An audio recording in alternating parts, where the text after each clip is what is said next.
नागपुर में सियासत में बीजेपी और कांग्रेस के बीच जुबानी जंग अब और तेज हो गई है। कांग्रेस शहर अध्यक्ष प्रफुल्ल गुर्दे की कथित व्यक्तिगत टिप्पणियों पर बीजेपी शहर अध्यक्ष दयाशंकर तिवारी ने कड़ा पलटवार किया है। साथ ही चेतावनी दी कि माफी नहीं मांगी गई तो कानूनी नोटिस और मानहानि का दावा किया जाएगा।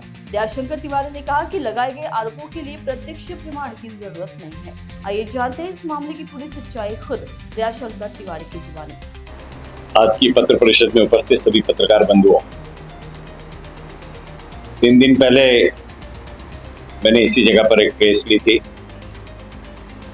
प्रेस में कांग्रेस के सम्माननीय अध्यक्ष प्रफुल्ल गुर्दे जी, इन्होंने भारतीय जनता पार्टी पर और माननीय मुख्यमंत्री जी पर आरोप किया था। वह आरोप कैसे गलत है इसको स्थापित करने की कोशिश की थी। कल एक दृश्य श्राव्य माध्यम से उन्होंने अपना इंटरव्यू दिया। उसमें उन्होंने स्पष्टता से कहा कि मैंने पत्र कलेक्टर ऑफिस को दिया था, उत्तर कलेक्टर ने देना था, दयाशंकर तिवारी ने क्यों दिया। मैंने उनका एक लोकल चैनल पर इंटरव्यू देखा था। वो इंटरव्यू मैं वैभव से कहूंगा कि आपके सामने दिखा दूं। उस इंटरव्यू में उन्होंने खुद होकर के कहा है कि भारतीय जनता पार्टी विशेष रूप से मुस्लिम समाज और ओबीसी समाज, दलित समाज, एसटी समाज के वोटर लिस्ट में से गायब करना चाहती है और वो प्रयास भारतीय जनता पार्टी कर रही है, ऐसा आरोप लगाया। इसलिए भाजपा के शहर अध्यक्ष के रूप में मुझे प्रेस देना पड़ा और मैंने पूरा स्पष्टीकरण दिया कि किस प्रकार से यह दी गई जानकारी पूरी की पूरी गलत है। यह आरोप लगाते समय मैंने ये भी कहा कि वो है तो अध्ययनशील, लेकिन कहीं ना कहीं उनका दिमाग जगह पर नहीं है। मेरे कहने के कारण उनको बुरा लगा और बुरा लगने के बाद उन्होंने कहा कि मेरा तो दिमाग जगह पे ही है। और मुझे ये कहा कि मैं मानसिक विक्षिप्त हूं, मुझे ये कहा मानसिक विक्षिप्त हूं, ऐसा 10 मिनट में 30 बार बोला हूं। इससे परिभाषित हो जाता है कि कौन क्या है कर। आप सब पत्रकारिता के जगत से जुड़े हुए लोग हो। नागपुर शहर में एक पुलिस आयुक्त नियुक्त होता है और कांग्रेस का शहर अध्यक्ष प्रेस को वक्तव्य देता है कि मैं अर्बन नक्सली हूं, ये पुलिस कमिश्नर मेरा इनकाउंटर करेगा। इसको हम सामान्य भाषा में क्या कहेंगे?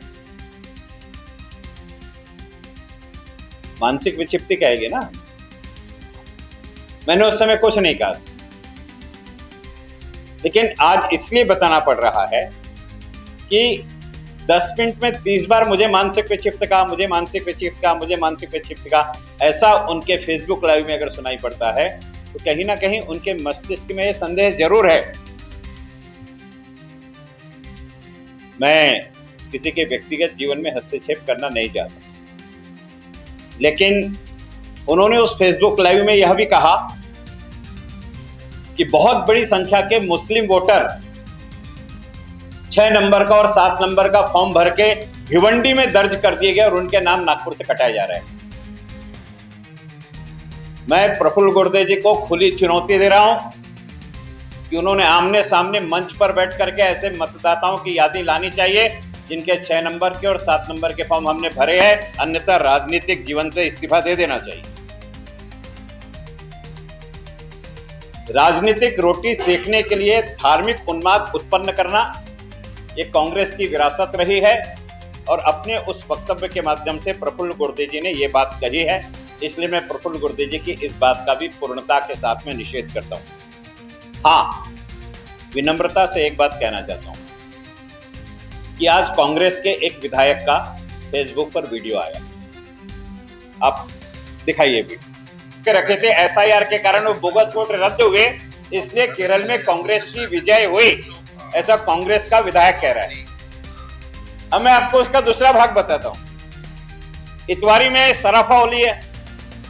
सराफा होली में बहुत बड़ी संख्या में बंगाली कारागिर काम करते हैं और बंगाली कारागिर काम करते हैं इसलिए वहां काली उत्सव भी होता है। जब कलकत्ता के चुनाव हुए तो ट्रेन की टिकट नहीं मिल रही थी, इसलिए बस करके ये लोग वोट डालने के लिए बंगाल गए। एसआईआर में जिसका वोट 2 जगह है, वो देश में कहीं पर भी दो जगह हो, उसका नाम एक ही जगह रहेगा, एक जगह से कट जाएगा, ऐसा नियम है। अब मैं व्यक्तिगत उदाहरण बताता हूं कि सुरेंद्रगढ़ में बहुत बड़ी संख्या में मध्य प्रदेश के लोग रहते हैं। उनके यहां भी वोट थे, वहां भी वोट थे। जब एसआईआर में हमने कहा कि भाई आप यहां पर अपना वोट ट्रांसफर कर लीजिए, यहां रहते हो, तो उन्होंने कहा हमारी जमीन जायदाद वहां है, घर वहां है, जमीन वहां है और शासन की योजना का लाभ हमको वहां मिलता है, इसलिए हम परिवार प्रमुख के रूप में अपना नाम वहां रखेंगे, बाकी परिवार का नाम यहां रहेगा।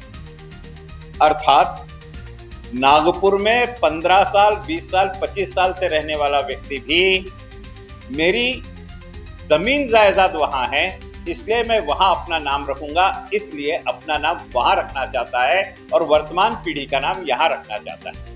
हिंदू है, ब्राह्मण है और उस बच्चे का परिवार है जिस बच्ची ने महानगर पालिका का नाम Guinness book of world record में लिखवाया है, जिस बच्ची ने 80 ग्राम का सैटेलाइट बना करके अंतरिक्ष में भेजा है, उस बच्ची का परिवार है। कल्पना कीजिए आप। अब ये सारे के सारे सराफा ओली के जो मुस्लिम बंधु कारागिर है, कल अगर वो वहां पर अपना नाम रखना चाहेंगे, यहां से नाम कट जाएगा तो प्रफुल्ल गुर्दे कल क्या कहेंगे? मी जे सांगितलं होता तेच खरं होतं।